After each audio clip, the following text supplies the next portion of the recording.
පින්නතුනි අද ධර්මදේශනාවේ මාතෘකාව හැටියට මම යොදා ගන්න කල්පනා කළේ ධම්මපද පාළියේ සඳහන් වෙන අපේ භාග්‍යතුන් වහන්සේ දේශනා කළ තවත් උතුම් ගාථා රතනයක්. දීගා ජාග රතෝ රත්ති දීගං සන්තස්ස යෝජනං දීගෝ බාලානං සංසාරෝ සද්ධම්මං අවියානතං.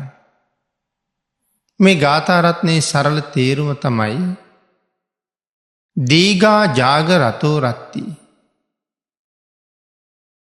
නිදි මරණ කෙනාට රාත්‍රිය දිගයි. හැබැවින්ම රාත්‍රිය හැමදාම එක විදිහයි. නමුත් නිදිමරණ කෙනාට රාත්‍රිය දිගයි. දීගං සන්තස්ස යෝජනං බොහෝම වෙහෙසිලා මහන්සි වෙලා ඉන්න කෙනාට යොදුන දිගයි. යොදුනක් කියලා කියම හැමදාම යොදුන එකම දිගයි. නමුත් පයින් යන කෙනාට වෙහෙස වැඩි කෙනාට යොදුන දිග වැඩි. සමහර කෙනෙකුගෙන් අහවල් තැනට තව කොච්චරක් දුරයිද කියලා පයින් මැවිල් අහපුහම ඔහු කියන්න පුළුවන් තව තියෙන 70ක්මයි කියලා. නමුත් මේ 70ක්ම ගමන් කරන පුද්ගලයාට තේරෙන්නේ 70ක්ම 2ක් 3ක් යනවා වගේ. දීගෝ බාලානං සංසාරෝ සද්ධම්මං අවිජානතං.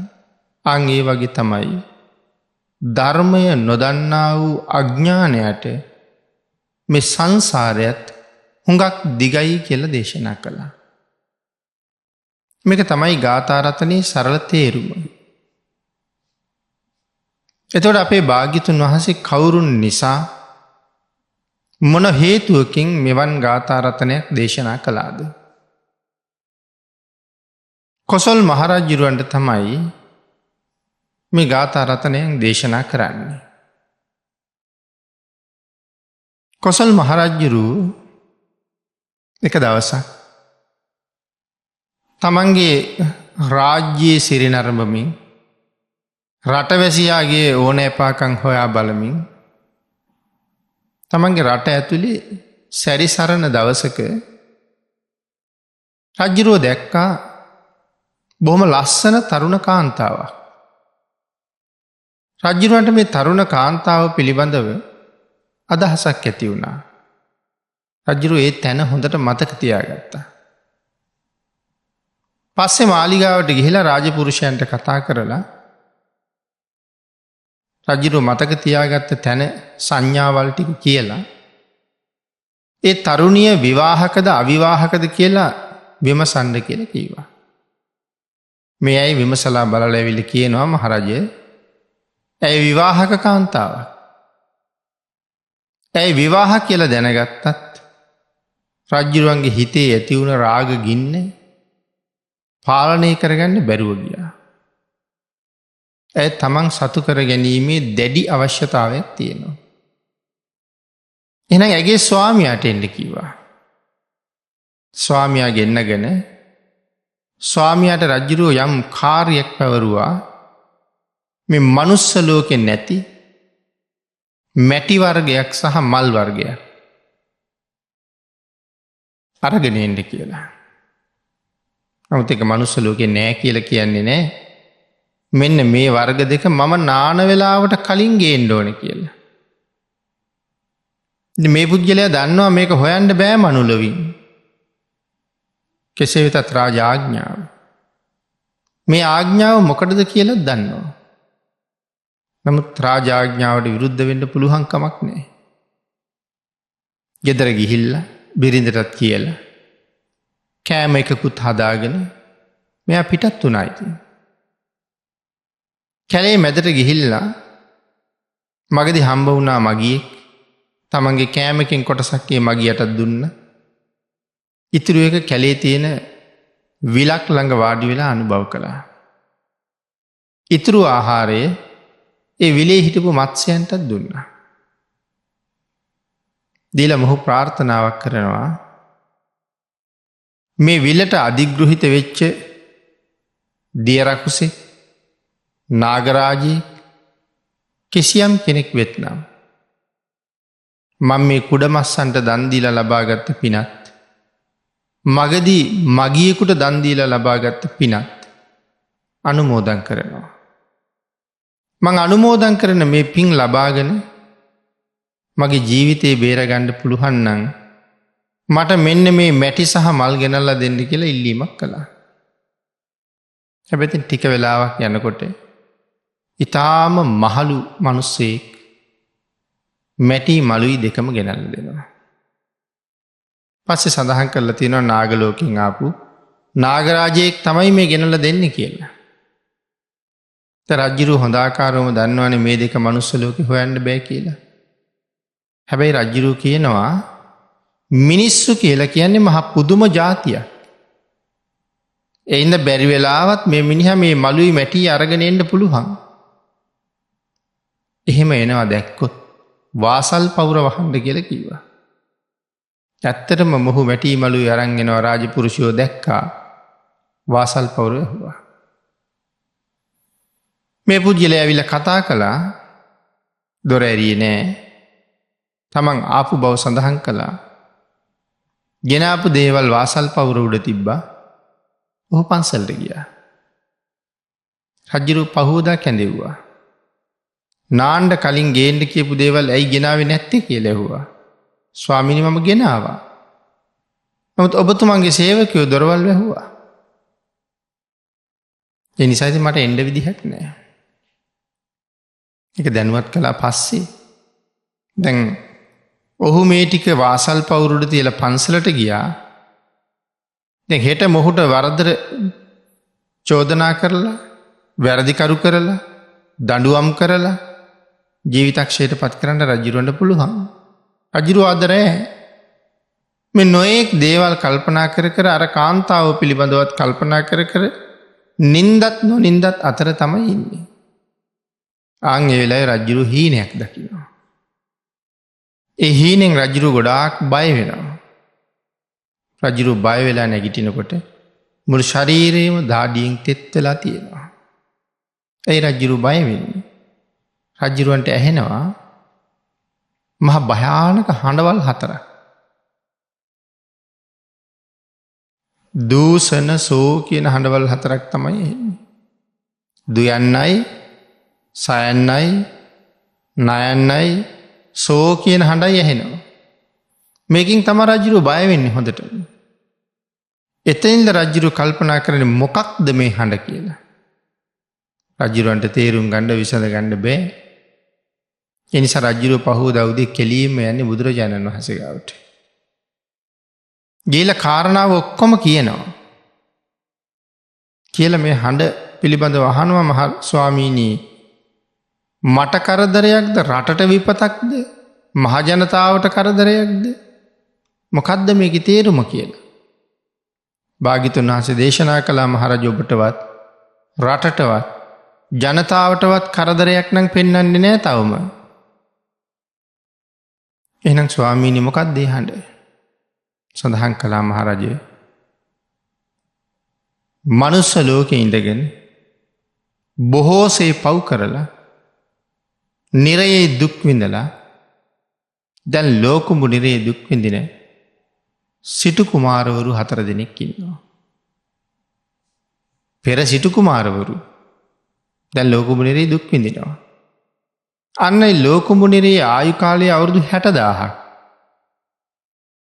අවුරුදු 30000ක් පැහිලා අර බතක හාල්ලට උඩ එනවා වගේ උඩ එනවා. ඒත් එක්කම හාල්ලට යට යනවනේ. අන්න ඒ වගේ උඩාපු කෙනා ඒත් එක්කම යට යනවා. හැබැයි මේගොල්ලෝ උඩට එන වෙලාවේ මේ උඩ ඉන්න මිනිස්සුන්ට පණිවිඩයක් කියන්න හදනවා. හැම එක්කෙනාම පණිවිඩයක් කියන්න හදනවා. ඒ පණිවිඩේ පළවෙනි අකුර විතරයි කියවෙන්නේ.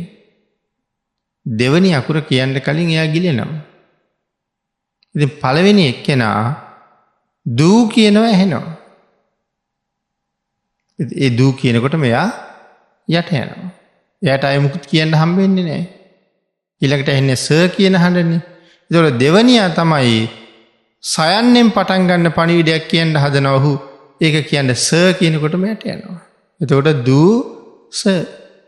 තුන්වෙනි එක්කෙනා නයන්නෙන් පටන් ගන්න වචනයක් කියන්න හදන්නේ.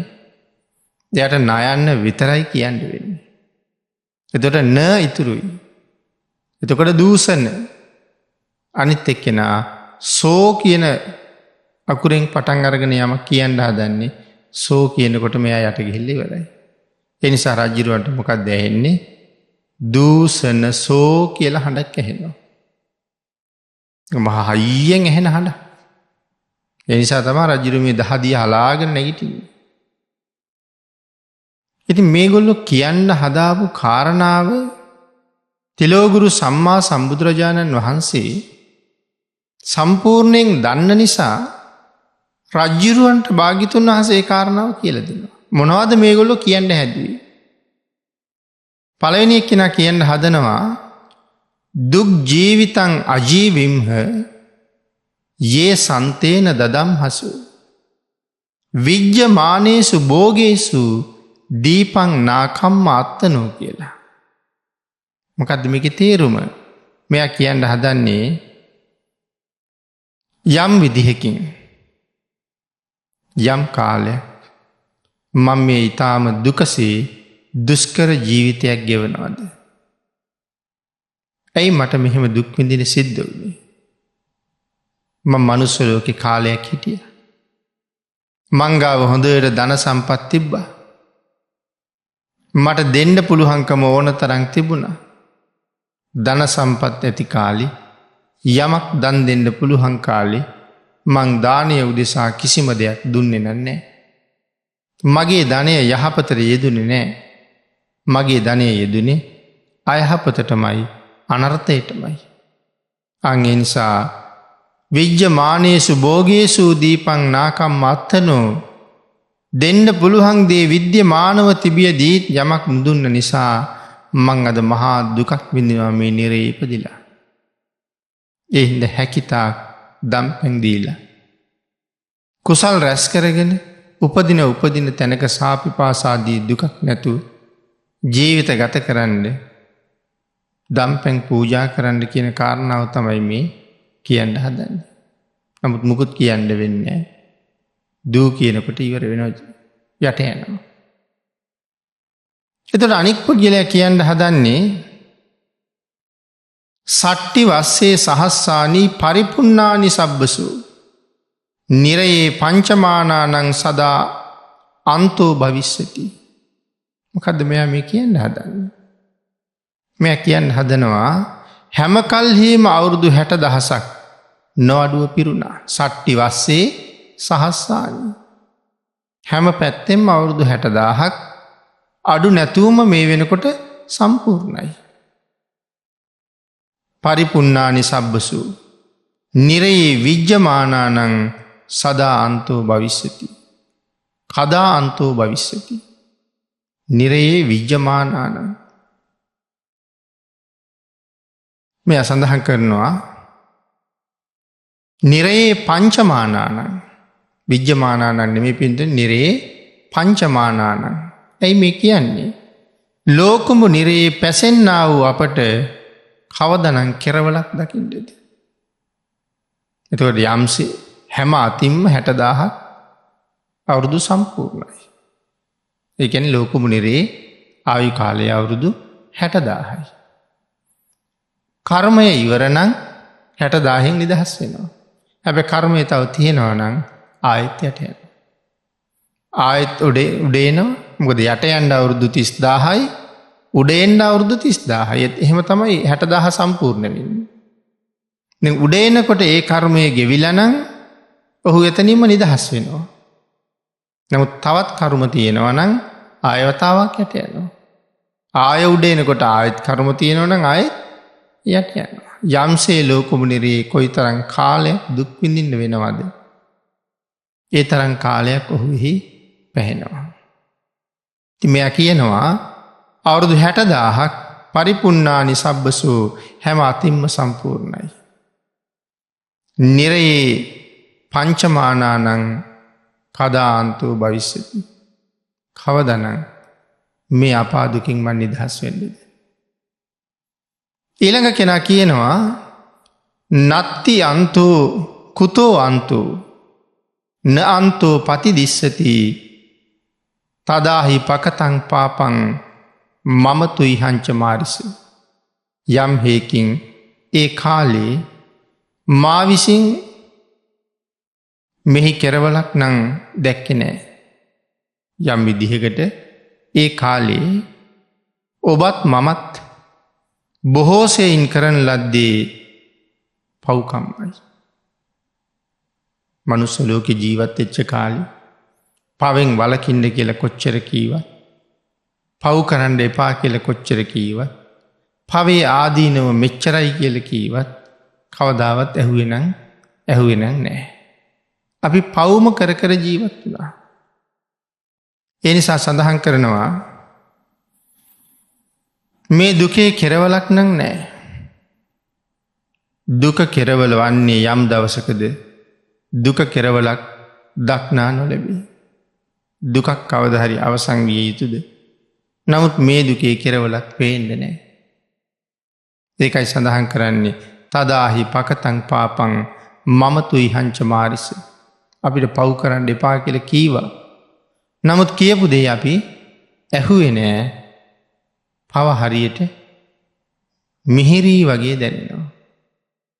එනිසා සඳහන් කළේ කරන කලට පව් මීරිය මීසේ.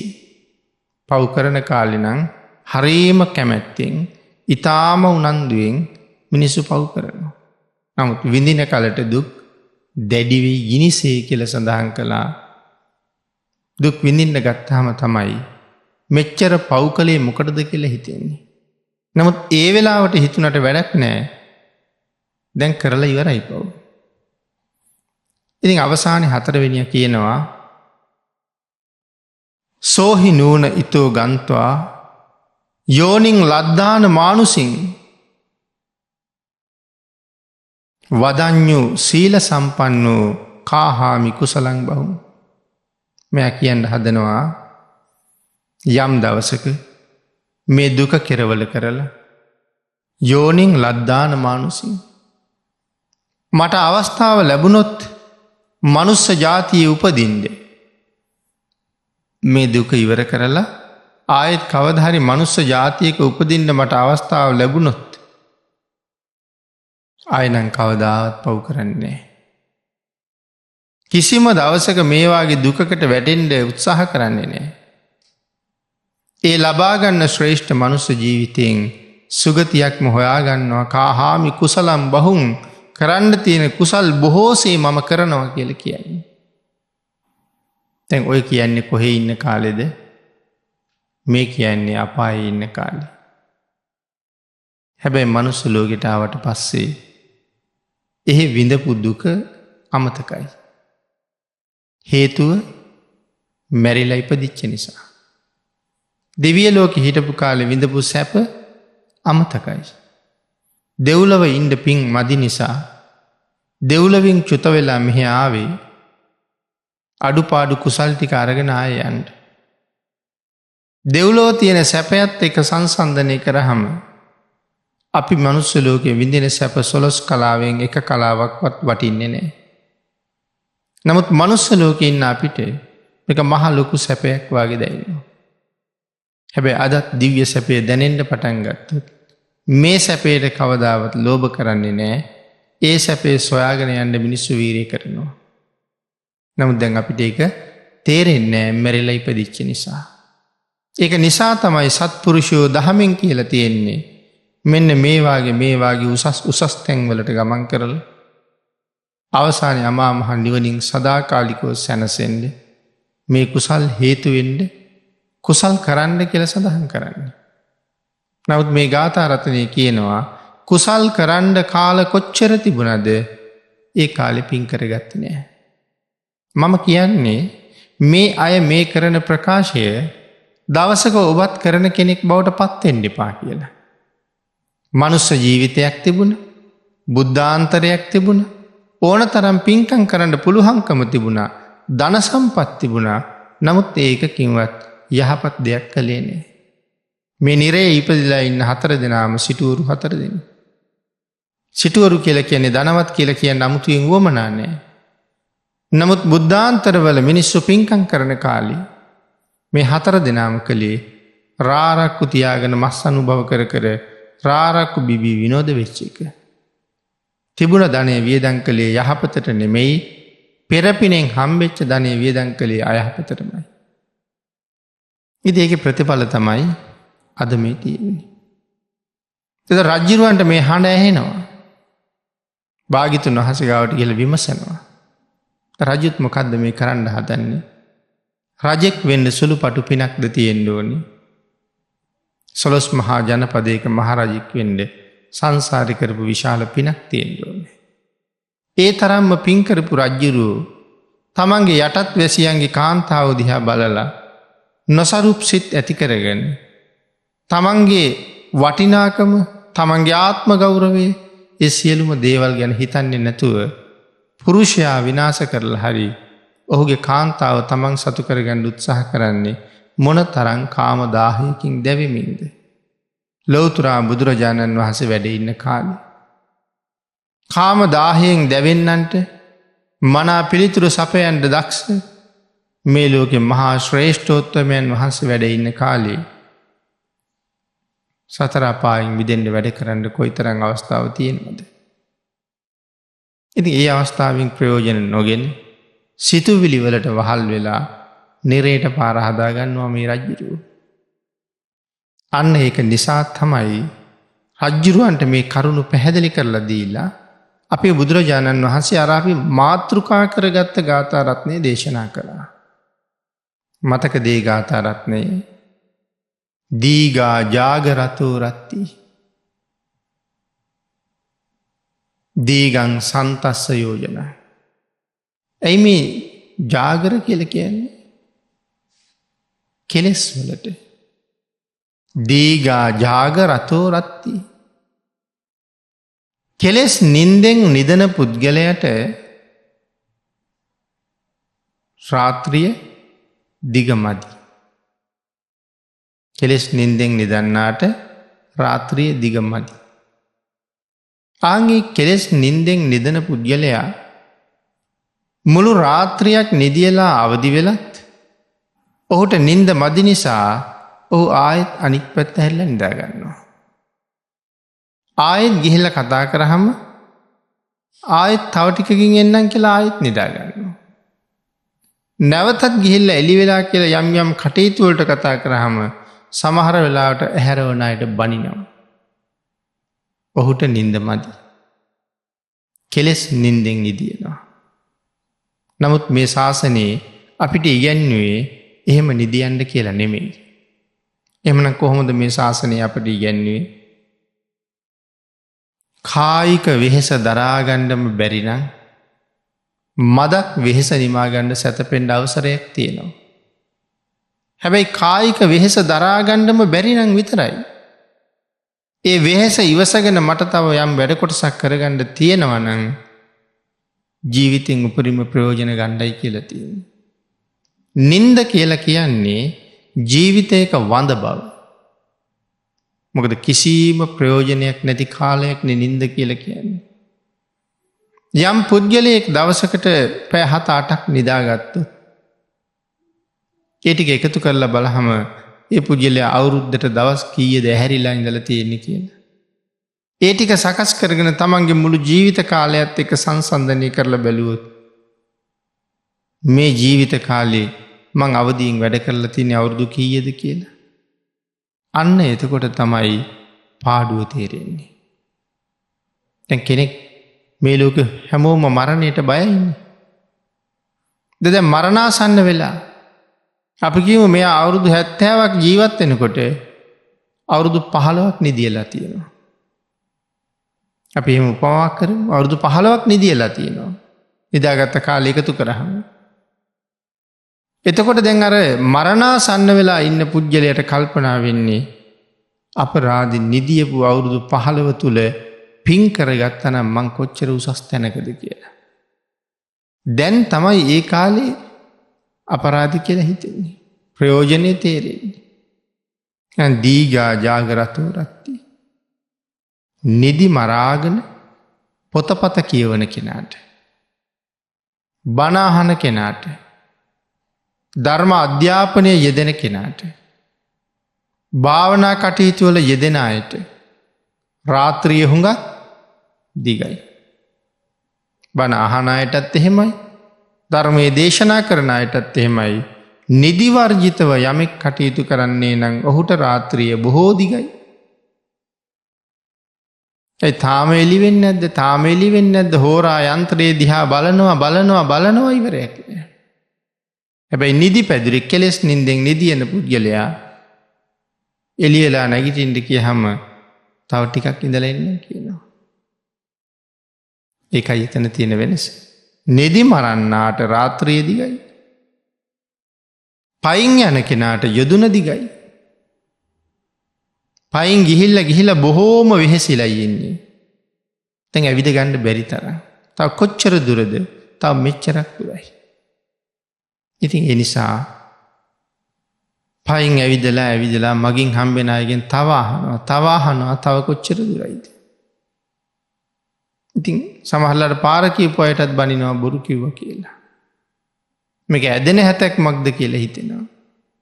මොකද පයින් ගිහිල්ලා ගොඩක් වෙහෙසයි. එහෙනම් ඊළඟට භාග්‍යතුන් වහන්සේ දේශනා කරන්නේ මේ ධර්මය නොදන්න පුජ්‍යලයට සංසාර දිගයි. සද්ධම්මං අවිජානතං. ධර්මය නොදන්න කෙනා කියලා කියන්නේ ධර්මය මනාව දන්නේ නැති කෙනා හරියට කරගන්නේ අකුසල්මනේ. නොදන්න කෙනත් එහෙමයි. බාගෙට දන්න කෙනත් එහෙමයි. හරියට අකුසල් කරගන්නවා. අපි උදාහරණ කාරණා කීපයක් සාකච්ඡා කළේ. මේ යමක් දන්නේ නෑ. අකුසල් බව දන්නේ නෑ. ධර්මය දන්නේ නෑ. හරි වැරදි දන්නේ නෑ. දැන් මේ වචනය දීගෝ බාලානං සංසාරෝ කියන වචනේ පැහැදිලි කරනකොට බාලෝ කියන තැන බාලයා කියලා කියන අඥානයටනේ. විතර මෙතන අපේ ග්‍රන්ථවල සඳහන් කරනවා දැන් ෂට් ශාස්ත්‍රවරු මේ 6 දෙනාම බාලයෝ ගණයටයි දාලා තියෙන්නේ. ඒ හරි නිවැරදි දහමක් දන්නේ නැහැ. තමන්ගේ යැපීම උදෙසා මොනවා හරි දෙයක් කියලා මිනිස්සු රවට්ටලා තියෙන්නේ. එන ෂට් ශාස්ත්‍රවරුම මෙතන බාලයන්ගේ ගණයට එකතු කරනවා. ඊට අමතරව දේවදත්ත හාමුදුරුවෝ මේ ආදී තවත් නොයෙක් භික්ෂූන් වහන්සේලා මේ භාග්‍යතුන් වහන්සේගේ ශාසනයේ වරද්දගත් අය. ඉතින් සඳහන් කරනවා දේවදත්ත හාමුදුරුවෝ කෝකාලික හාමුදුරුවෝ මෙන්න මේ වාගේ යම් පුජ්‍යලයක් වෙද්ද මේ සියලු දෙනාමත් හඳුන්වලා තියෙන්නේ බාලයෝ හැටියට. දේවදත්ත හාමුදුරුවෝ ගැන නම් දන්නවා. කෝකාලික භික්ෂුව කියලා කෝකාලික භික්ෂූන් කීප දෙනෙක් ශාසනයේ ඉන්නවා. ඉතින් එක කෝකාලික කෙනෙක් සරියුත් මහරහතන් වහන්සේට මුගලන් මහරහතන් වහන්සේට චෝදනා කළා. භාග්‍යතුන් වහන්සේ සඳහන් කළා කෝකාලික උන්වහන්සේලාට එහෙම චෝදනා කරන්න එපා කියලා. භාග්‍යතුන් වහන්සේ එපා කියා දිනු නෑ එහෙම නෙමෙයි කියලා ආයි චෝදනා කළා. ඒ කියන්නේ බුද්ධ වචනේවත් පිළිගත්තේ නෑ. පේන තෙක් මානේ නම් යන්න ගියා. එතනින් එහාට අවීචියෙන් ඇවිල්ලා ගිනි දැල් වලින් වෙලාගෙන මහ පොළොව යටටම අරන් ගියා. දේවදත්ත හාමුදුරන්ටත් ඒකම තමයි ඉන්නේ. ඉතින් මෙතන බාලයෝ කියලා හඳුන්වලා දීලා තියෙනවා මෙන්න මේ ෂට් ශාස්ත්‍රවරු ඇතුළු මේ මිත්‍යා ලබ්ධික අයත් සම්මා සම්බුද්ධ ශාසනය තුල වැඩ ඉඳගෙන භාග්‍යතුන් වහන්සේ හඳුනාගත්තේ නැති පාපී පුජ්‍යලියොත් මෙතන බාලයෝ කියලා හඳුන්වලා තියෙනවා. එතකොට බාල කියලා කියන්නේ ගුණ දහම් නැති ධර්මයේ නැති පුජ්‍යලයා. යථාර්ථයේ මනාව නොදන්න නිසා අකුසල් රැස් කරනවා. දැන් ෂට් ශාස්ත්‍රවරුත් හිතාගෙන හිටියේ අපි බුදු වෙලා ඉන්නවා කියලානේ. ඒගොල්ලොත් මේ ලෝකේ යථාර්ථය දන්නවා කියලානේ. ඉතින් ඒගොල්ලෝ ධර්ම දේශනා කළානේ. ඒගොල්ලන්ට ශ්‍රාවක පිරිසක් හිටියනේ. නමුත් ඒ සියලු දෙනාම කොහාටද? ආචාර්යවරුත් ශ්‍රාවකයොත් සියලු දෙනාම නිරේට. වැරදි දේ තමයි ප්‍රකාශ කළේ, වැරදි දේ තමයි අනුගමනය කළේ, වැරද්ද මත තමයි නිවැරදි යයි හිටගත්තේ.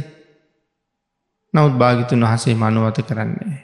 මේ ලෝකෙ හැබෑම සත්‍යය නිවැරදිව ලෝකයට දේශනා කරපු යම් ශාස්තෘවරයෙක් සිටියද ඒ එකම ශාස්තෘන් වහන්සේට තමයි සම්මා සම්බුද්ධ කියල කියන්නේ. දුක මනාව පිරිසිඳ අවබෝධ කරගත්තා. ප්‍රහාණය කළ යුතු දේ මනාව ප්‍රහාණය කරන්න කියල දුන්නා. නිරෝධ මාර්ග මනාව හඳුනගෙන සංසාරෙන් එතර යන විදිහ මනාව භාග්‍යවතුන් වහන්සේ නිවැරදිවම ලෝකයට දානය කළා. ඒකට අභියෝග කරන්න පුළුවන්ද මේ ලෝකෙ කාටවත්? බුදු බණට අභියෝග කරන්න පුළුවන් කෙනෙක් මේ විශ්වයේ කොහෙවත්ම නෑ. හැබැයි බුදු බණ තුළින්ම අරගෙන දහම වගේ වෙනත් එකක් කියන්න ඕන කෙනෙකුට පුළුවන්. එහෙම අය ඕන තරම් වර්තමානය අපේ රටෙත් නැතුව නෙමෙයි. දහම වගේම වෙනත් එකක් කියනවා. හැබැයි ඒක දහම නෙමේ. මිත්‍යා දෘෂ්ටියේ ස්වභාවය බැලූ බැල්මටම හිත් ඇදගන්නා සුළුයි. හරි ලේසී පහසුයි වගේ දැනෙනවා. එනිසා ඉතින් බොහෝ දෙනා එවන් කරුණු පිළිගන්නවා. වර්තමානයත් ඒවාගේ ලොකු ප්‍රවණතාවයක්, ලොකු පිරිසක් භාග්‍යවතුන් වහන්සේගේ දහමට පටහැනි දේවල් ඕන තරම් කියාගෙන යනවා. මහබෝසතාණන් වහන්සේ කියලා කියන්නේ මහා පුරුෂයෙක්. මේ ධර්මයේ තුල මනාව පැහැදිලි කරලා දේශනා කරනවා. මහා පුරුෂයෝ මේ වගේ පුංචි රටක උපදින්නේ නැති බව. නමුත් ඒ වගේ නමුත් එහෙම කරුණ ඕන තරම් වර්තමානයේ අහන්න දකින්න ඕන තරම් ලැබෙනවා. නිර්මල ත්‍රිපිටකයේ තුල ඒ වගේ කරුණ ඕන තරම් පැහැදිලි කරලා තියෙනවා. දහම දන්නේ නැති අය, විමසපු නැති අය, ඉගෙන ගත්තේ නැති අය, ඒ කියන්නේ දහම ඉගෙන ගත්තේ නැති අය, බාහිර බටහිර විද්‍යාවන්ගෙන් පුළුවන් තරම් කෙරවලකට ගියපු අය, නමුත් දහම නොදන්න අය ලේසි පාර හරි කියලා හිතනවා. ඉතින් ඒ වගේ වැරදුනහම එවන් අය ඇසුරේ ජීවිත ගොඩනගන හැමෝමත් අවීචියටම කියලා තමයි ධර්මයට අනුව කියන්න වෙන්නේ. ඊළඟට මේ ශාසනයේ භාග්‍යවතුන් වහන්සේ තව මොනවද කරන්න කිව්වේ? දැන් මේ දහම දන්නේ නැති මිනිස්සු භික්ෂුන් වහන්සේලාට හරියට චෝදනා කරනවා. අහවල් භික්ෂුන් වහන්සේලා නම් මෙහෙමයි. ඒ අය වවනවා. ඒ අය නොයෙක් පරීක්ෂණ කරනවා. ඒ අය නොයෙක් දේවල් ඒ වගේ හොයාගන්නවා. අනික් අයට ආදර්ශයක්, රටට ආදායමක්, මේ වගේ නොයෙක් දේවල් කියනවා. නමුත් භාග්‍යවතුන් වහන්සේ එහෙම දෙයක් කියලා, එහෙම දෙයක් භාග්‍යවතුන් වහන්සේ කොහෙද කියලා තියෙන්නේ? මං කියන්නේ මේ දහම නොදන්න අය දහමේ හැසිරෙන අයට චෝදනා කරන හැටි. දහවල් අය මෙහෙම කරනවා නම් ඔබ වහන්සේලාට බැරි ඇයි? එහෙම ශාසනයක් නැහැ. හොයා වවාගෙන වළඳන්න කියලා භාග්‍යවතුන් වහන්සේ කොතනවත් කියලා නැහැ. හොයා වවාගෙන වළඳහම මේ පින් රැස් කරගන්න ඉන්න දායකයෝ කාට දන් දීලාද පින් කරගන්නේ? මේ දානය කියන උතුම් ක්‍රියාව කවුරු ළඟද පූර්ණේ කරන්නේ?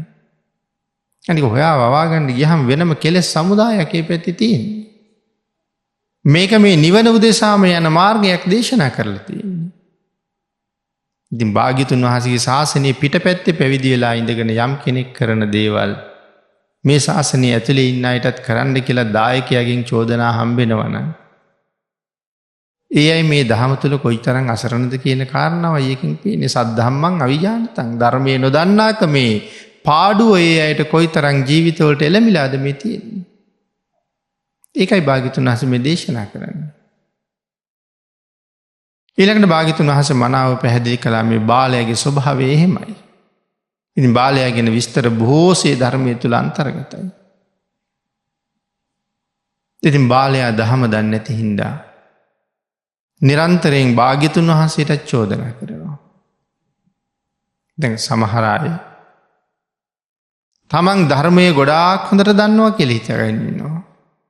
ඒ තුළිනුත් භාග්‍යතුන් වහන්සේට චෝදනා කරනවා. තිකැන ඒගොල්ලු භාග්‍යතුන් වහන්සේ පිළිගන්නේ නැත්තේ නෑ. මේ බුදුරජාණන් වහන්සේ මේ ලෝකෙ සියලු දෙනාටම සමාන නැති අසමාන වූ පුද්ගල රතනය. මේ ලෝකයේ ඉක්මෝල ගියපු කෙනෙක්. ස්වභාව ධර්මය ජයගත්ත කෙනෙක්. භාග්‍යතුන් වහන්සේගේ කාය ශක්තිය රූප ස්වභාවය මේ ආදී නොයෙක් කාරණා සඳහන් කරහම ඒගොල්ලෝ බොහොම හැල්ලුවට තමයි ලක් කරන්නේ.